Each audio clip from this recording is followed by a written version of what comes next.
अच्छा देखो, आपने नसेनी सीढ़ी देखी होगी। सीढ़ी अगर दीवार के किनारे लगा दो तो आदमी ऊपर चढ़ जाता है। सीढ़ी अगर दीवार के किनारे लगा दो तो आदमी ऊपर पहुंच जाता है, और सीढ़ी कुएं में लगा दो तो नीचे उतर जाता है। ये मनुष्य शरीर ऐसी ही सीढ़ी है। पाई न जेहि परलोक संवारा, इसको पाकर जिसने अपना परलोक नहीं बनाया सो परत्र दुख पावई। सिर धुन धुन पछताई,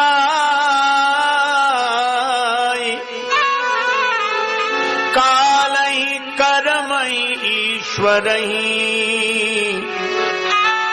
मिथ्या दोष लगा।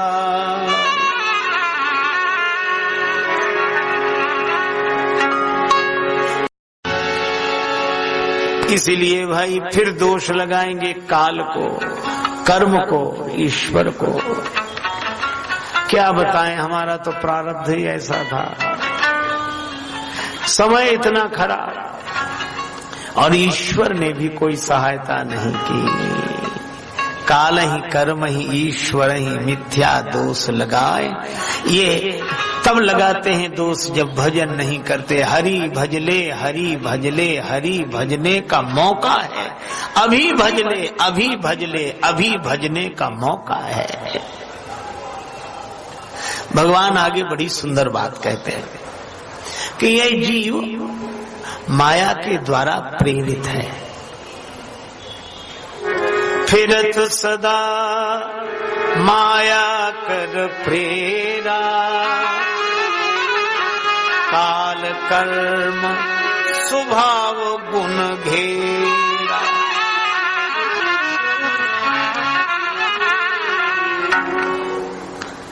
फिरत सदा माया कर प्रेरा। देखो, इस जीव को माया जैसे प्रेरित करती है वैसे ये भागता है। और माया का एक घेरा है जिससे वो बाहर नहीं जाने देती। काल कर्म स्वभाव और गुण, हर आदमी के साथ यही समस्या है। समय का प्रभाव उस पर पड़ता है, कर्म का प्रभाव उस पर पड़ता है। एक आदमी अपने रास्ते से चला जा रहा था, बगल में बगीचा था, आम के बड़े सुंदर वृक्ष लगे थे, फल लगे थे। अब देखना, उस आदमी ने फल देखे, मन हुआ कोई है नहीं, चुपचाप फल तोड़कर खा लें। तो फल देखा किसने? आंख ने। अच्छा, आंख वृक्ष के पास चलकर जा नहीं सकती, तो वृक्ष के पास चलकर गया कौन? पांव। अच्छा, पांव फल तोड़ नहीं सकते, तो फल तोड़ा किसने? हाथ ने। अच्छा, हाथ फल तोड़ ले तो उसे स्वाद मिल नहीं सकता कि फल खट्टा है कि मीठा। चखा रसना ने। और अद्भुत बात, जिसने देखा वो गया नहीं, जो गया उसने फल तोड़ा नहीं, जिसने फल तोड़ा उसने चखा नहीं, और जिसने चखा आश्चर्य उसने रखा नहीं। फल देखा आंख ने, गए पांव, फल तोड़ा हाथ ने, चखा रसना ने, और रखा पेट ने। इतने में बगीचे का माली आया और उसने चोरी से फल खाते हुए देखा, दबे पांव धीरे धीरे आया और डंडा लिए हुए था। उसने 2-4 डंडे पीठ में जमा दिए। अब आप सोचो, पीठ बिचारी, पीठ न लेने में न देने में। आंख ने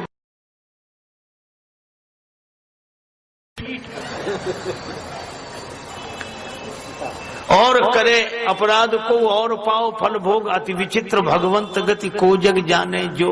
एक आदमी कह रहा था राम स्वरूप ने चोरी की, अखबार में खबर थी, राम स्वरूप ने चोरी की, फलस्वरूप पकड़े गए।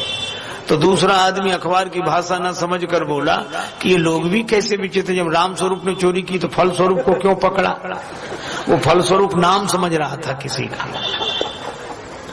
तो इसी तरह कर्म की भाषा जब हमें समझ में नहीं आती तो हम सोचते हैं कि ये इसे सजा क्यों मिली। लेकिन एक महात्मा से जब किसी ने यह प्रश्न किया, महात्मा ने कहा तुम्हारे प्रश्न में ही इसका उत्तर है। पीठ में डंडे की चोट लगी, दर्द हुआ तो आदमी रोया, आंसू कहां से निकले? आंख से। और सबसे पहले फल देखा किसने था? आंख ने ही। तो चाहे जितने चक्कर से मिले, फल उसी को मिलेगा जिसने कर्म किया है। जो जस करई सो तस फल चाखा। तो कर्म का प्रभाव जीव पर, समय का, काल का प्रभाव जीव पर। अच्छा, फिर स्वभाव देखो, दो तरह से दोष आते हैं जीवन में, संग दोष और स्वभावज दोष। गीता में कहा जित संग दोष, संग के दोष से बचें। अच्छा, संग का दोष सत्संग से दूर हो जाएगा, पर स्वभाव से जो दोष आया है, मिटई न मलिन स्वभाव अभंगु। इसीलिए शंकर जी ने कभी रावण को नहीं समझाया। सबने समझाया पर गुरु जी ने नहीं समझाया, जानते थे इसके स्वभाव में ये दोष है, ये सत्संग से नहीं सुधरेगा। तो ऐसे लोग सुधर कैसे सकते हैं? का कबीरा यह मन मलिन है, धोए न छूटे रंग, कै छूटे हरि नाम से, कै संतन के संग। राम एक तापस्ती तारी, नाम कोटि खल कुमति सुधारी। भगवान नाम से ही मिट सकता है और कोई उपाय नहीं। स्वभाव भगवान नाम के बिना नहीं बदल सकता। और रावण कभी नाम लेता नहीं। शंकर जी कहते हैं इसने तो दीक्षा बेकार कर दी। राम जी का नाम लेने की बात भी आए तो कहे लघु तापस कर बाग बिलासा, कहो तपस्विन के बात बहोरी। तपस्वियों का क्या हाल है, छोटे तपस्वी का क्या हाल है। अंगद जी से कहता था तो प्रभु नारी विरह बलहीना, तुम्हारे स्वामी तो वैसे ही बलहीन है। पर राम नाम नहीं लिया इसने, कभी नहीं लिया। पर शंकर जी भी सोचते थे कि इसने भगवान का नाम नहीं लिया, कोई बात नहीं। लेकिन जब मरने लगा तब बोला गर्जे मरत घोर रो भारी, कहां राम रन हथों पचारी। तब राम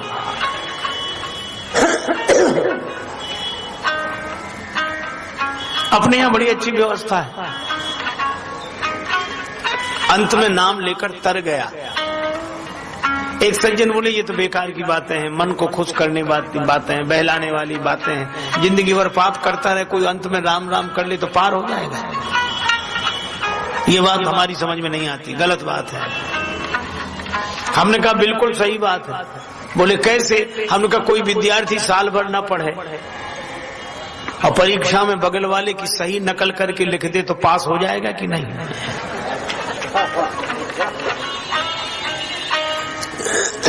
तो भगवान नाम का प्रभाव है। तो स्वभाव भी व्यक्ति को परेशान करता है। कई बार लोग कहते हैं हम तो अपने स्वभाव से बहुत परेशान हैं। और स्वभाव के साथ गुण, और ये गुण तीन हैं, सतोगुण, रजोगुण, तमोगुण। ये गुण हैं तो बहुत बढ़िया, लेकिन सही समय पे नहीं आते। मंदिर में गए, अब दुकान याद आ गई कि ग्राहक आ जाओ जल्दी जल्दी चले। यहाँ मन रजोगुण से भर गया और दुकान में पहुंचे तो सतोगुण आ गया। सब ऐसे ही है, एक दिन सब पड़ा रह जाएगा। ले जाओ भैया, जिस भाव ले जाना हो जैसे। और कथा में आए तो भगवान की कृपा है, जागते रहे तो ठीक, नहीं तो तमोगुण आ गया, हा करके अपना वहीं सो गए।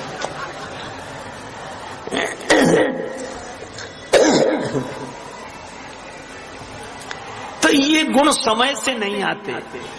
मंदिर में सतोगुण आना चाहिए तो रजोगुण आ जाता है, दुकान में रजोगुण आना चाहिए तो सतोगुण आ जाता है, कथा में सतोगुण आना चाहिए तमोगुण आ जाता है। अच्छा बोलो, इन गुणों से हम सब परेशान हैं कि नहीं?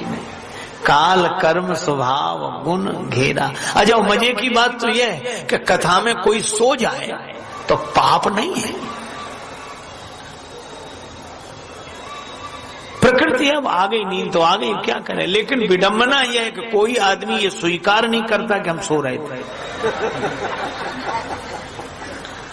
एक बार एक सत्संग में एक सज्जन सामने बैठे हो, बार बार ऐसे खड़े, तो महात्मा जी ने कहा, क्यों भगत जी सो रहे हो?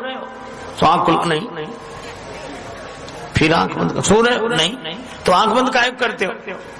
हम बड़े ध्यान से सुन रहे हैं। यानी और लोग ध्यान से सुन ही नहीं रहे, यही ध्यान से सुन रहे हैं। पर चौथी बार जैसी उनकी आंख बंद हुई तो महात्मा जी ने कहा कि भगत जी सो रहे हो ना। जैसी आंख बंद की तो महात्मा जी बोले, क्यों भगत जी जिंदा हो? तो तुरंत बोले नहीं। तो ये नहीं सिद्ध कर दिया कि सो तो रहे। देखो, आदमी कितना ही कोशिश करे लेकिन पूरी तरह स्वतंत्र नहीं है। माया उसे नचाती है काल कर्म स्वभाव गुणों के द्वारा। ये घेरा है। अच्छा, मैं अब आपसे एक बात कहूं, ये माया किसकी? भगवान की। और आपने एक शब्द और सुना होगा, कृपा किसकी? भगवान की। तो भगवान की माया से भगवान की कृपा ही बचा सकती है, और कोई उपाय नहीं है।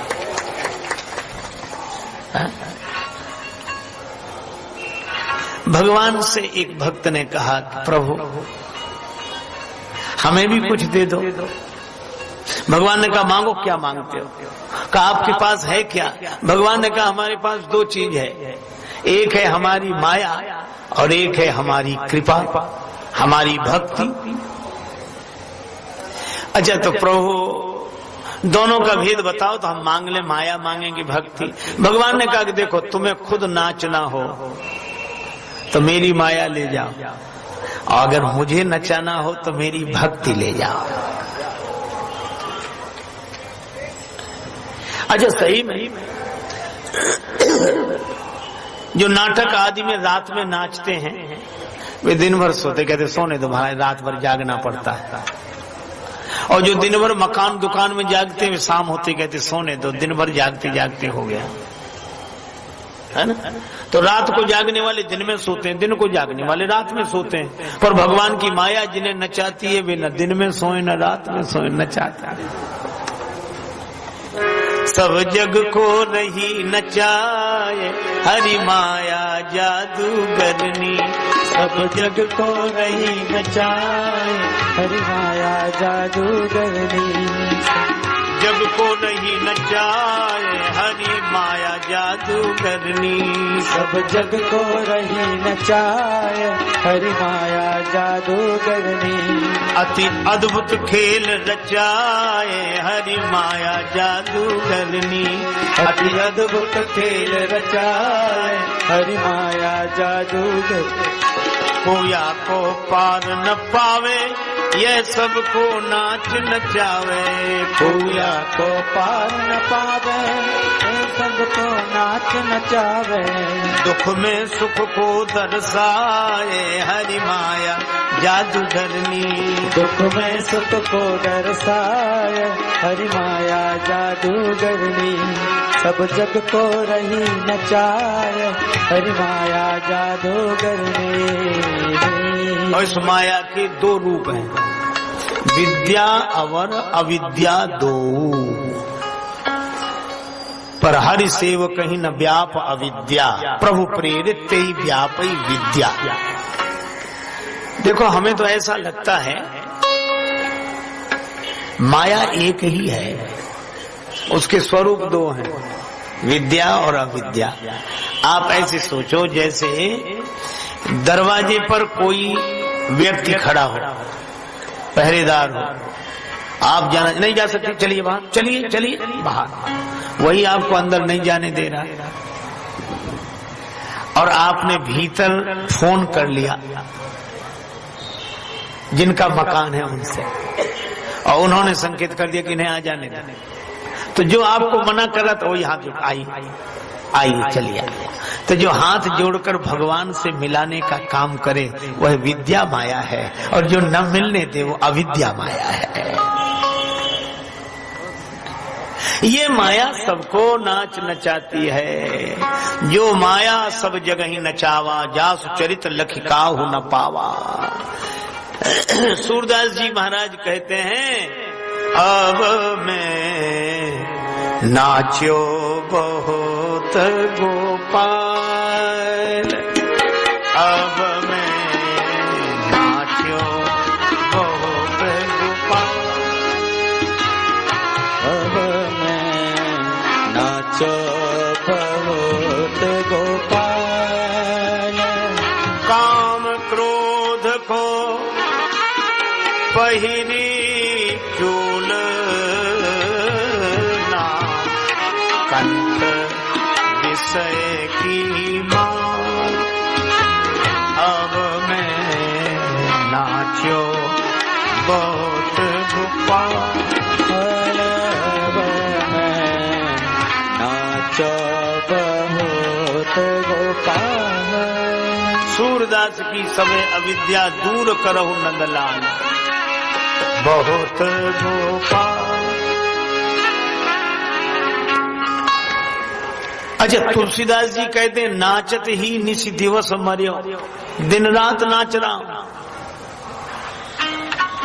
अच्छा, तो माया के नचाए हुए जीव हैरान परेशान होकर महात्माओं से पूछते कि महाराज कोई उपाय बताओ, अब तो नाचते नाचते थक गए। महात्मा कहते हैं, अच्छा तुम नाच रहे तो देख कौन रहा है? भगवान जग पेखन तुम देखन हारे, विधि हरि शंभु नचावन वारे। ब्रह्मा विष्णु महेश भी नाच रहे हैं। अच्छा, एक अद्भुत बात है, मृत्यु क्या है? मृत्यु तो ऐसे है जैसे कोई पर्दे के पीछे जाए, ड्रेस बदल के फिर आ जाए, शरीर बदल कर फिर आ गए। जाते नहीं है कोई दुनिया से दूर चल के, मिलते हैं सब यहीं पर कपड़े बदल बदल के। यही होता। महात्मा कहते तब एक काम करो, क्या? ऐसी जगह चलो जहां भगवान नाच रहे हो और तुम देखो। तो ऐसी जगह कौन सी है? चलो गोकुल चलो, नाचे नंद लाल नचावे हरि की मैया, नाचे नंद लाल नचावे हरि की मैया, नाचे नंद लाल नचावे हरि की मैया।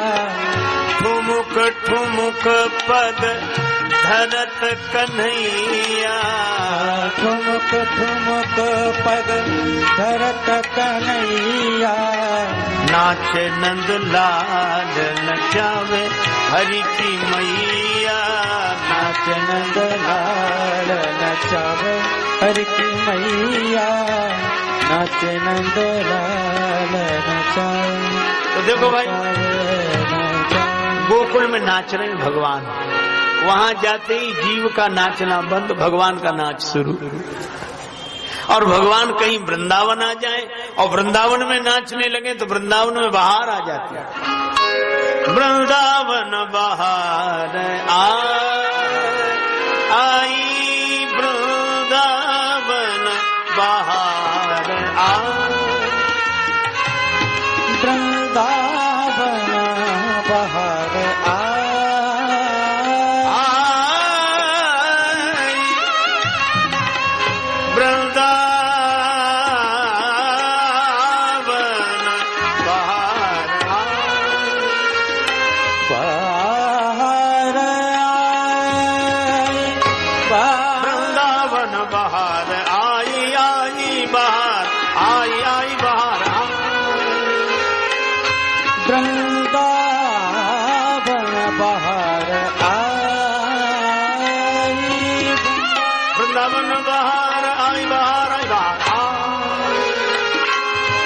वृंदावन बाहर आई।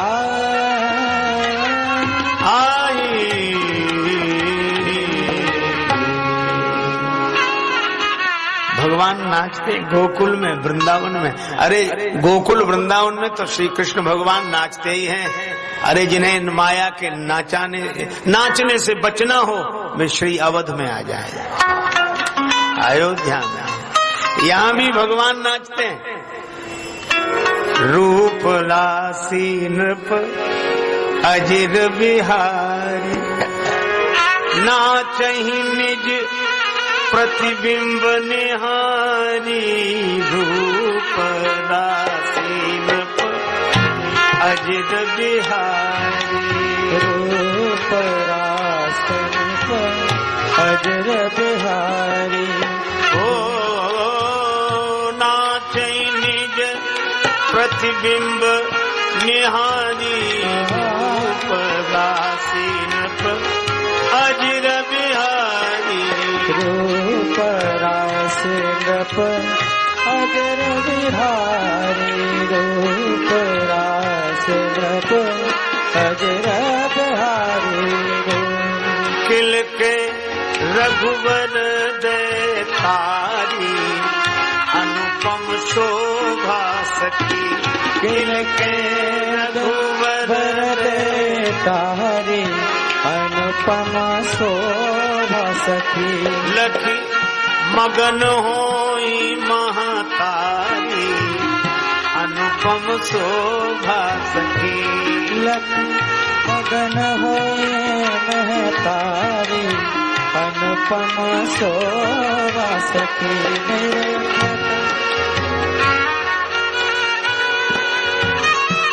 मणि खंभन छवि लखी ललचाए। मणि खंभन लखी मन ललचाए। दूजो बाल समुझ मुस्काए। दूजो बाल समुझ मुस्काए। नाचहि प्रतिबिंब निहारी, अनुपम शोभा सखी। नाचहि प्रतिबिंब निहारी, अनुपम शोभा सखी। नाचहि प्रतिबिंब निहारी, अनुपम शोभा सखी। जब राजेश तिलकी प्रभु भाजत। जब राजेश तिलकी प्रभु भाजत। जब राजेश तिलकी प्रभु भाजत। जब राजेश तिलकी प्रभु भाजत। रुन झुन पग पैजनिया बाजत। रुन झुन पग पैजनिया बाजत। हो जय जय नृप अजिर बिहारी, अनुपम शोभा सखी। जय जय नृप अजिर बिहारी, अनुपम शोभा सखी। खिल के रघुवर देखारी, अनुपम शोभा सखी। खिल के देखारी, अनुपम शोभा सखी। सोई सच्चिदानंद घन कर नर चरित उदार। तो भगवान जहाँ नृत्य कर रहे हैं वहाँ भक्ति का राज्य है, और जहाँ जीव नाच रहा हो वहाँ माया का राज्य है। तो श्री अवध में माया का नहीं भक्ति का राज्य है, यहाँ भगवान भी नृत्य करते हैं। तो भगवान ने कहा ये काल कर्म स्वभाव गुण नचाते हैं। अब एक समस्या है, क्या ज्ञान प्राप्त करें? देखो ज्ञान दीप है, दीपक। एक तो इसका जलाना बड़ा कठिन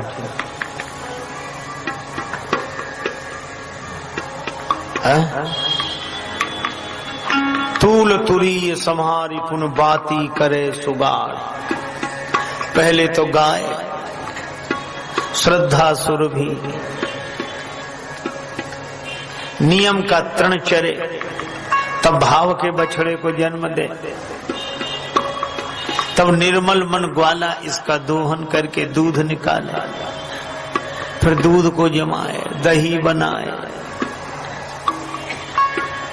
फिर मथ कर मक्खन निकाले, मुदिता मथे विचार मथानी, दम आधार रज सत्य सुबानी। फिर उसको तपस्या की अग्नि में तपाए, तब घी निकले। फिर बत्ती, तूल तुरीय समार, तुरीय अवस्था रुई, उसमें बत्ती निकालकर फिर उसमें सोहम अस्मि की ज्योति जगाए, तब दीपक जगे। सोहम अस्मि इति वृत्ति अखंडा, दीप शिखा सोई परम प्रचंडा। कितना कठिन इसको जलाना। और एक अद्भुत बात है, ये दीपक जलाने में कितना समय लगा। अच्छा, और दीपक बुझने में कितना समय लगता है। मुनि विज्ञान धाम मन करई निमिष महा छोप। एक निमिष में पलक झपकते ही दिया बुझ गया। अच्छा, एक और अद्भुत बात है, और वो दिया जलाकर रखा कहाँ हमने, कहा इस मनुष्य शरीर के मकान में। और ये मनुष्य शरीर है दरवाजे वाला, दरवाजे ही दरवाजे हैं। पता नहीं किस दरवाजे से हवा का झोंका आ जाए, दिया बुझा दे। और यहां बैठे हैं देवता। अच्छा, बिना देवता के कोई इंद्रिय कार्य नहीं करते। एक बार हमने ऐसे ही कहा कि वाणी के देवता तो अग्नि है। एक सज्जन बोले ये तो कल्पना कर ली गई है, ऐसे ही कह दिया, क्या फर्क पड़ता, वाणी के देवता अग्नि है, इसका क्या प्रमाण। तो हमने कहा बड़ा प्रबल प्रमाण है। बोले क्या। हमने कहा कोई आदमी कितना ही जरूरत से ज्यादा बोलता हो, चुप ही ना रहता हो, उससे कहो कि पानी में डुबकी लगा के बोलो। पानी में डुबकी लगा के कोई नहीं बोल सकता। क्यों? क्योंकि अग्नि की पानी में चलती नहीं है। पानी से बाहर निकलेगा तो अग्नि का सहयोग मिलेगा तो बोलने लगेगा। जैसे कहते हैं कि जब रसना स्वाद लेती है तब इसके देवता वरुण है, इसीलिए तो बोलते हैं, कहा लड्डू रखे थे देखकर मुंह में पानी भर आया, क्योंकि देवता वरुण है, पानी भर। ये तो कोई नहीं कहता कि मिठाई देखकर हमारे मुंह में तो हवा भर गई, पानी भर। तो ये इंद्रियों के दरवाजे पर देवता बैठे हैं, और इन देवताओं को भगवान का भजन साधना ये तो कुछ अच्छा लगता नहीं। विषय भोग पर प्रीति सदाई, और ये आवत देखई विषय बयारी, ते हट देहि कपाट उघारी। और वो हवा भीतर जाकर इस ज्ञान के दिए को बुझा देती है।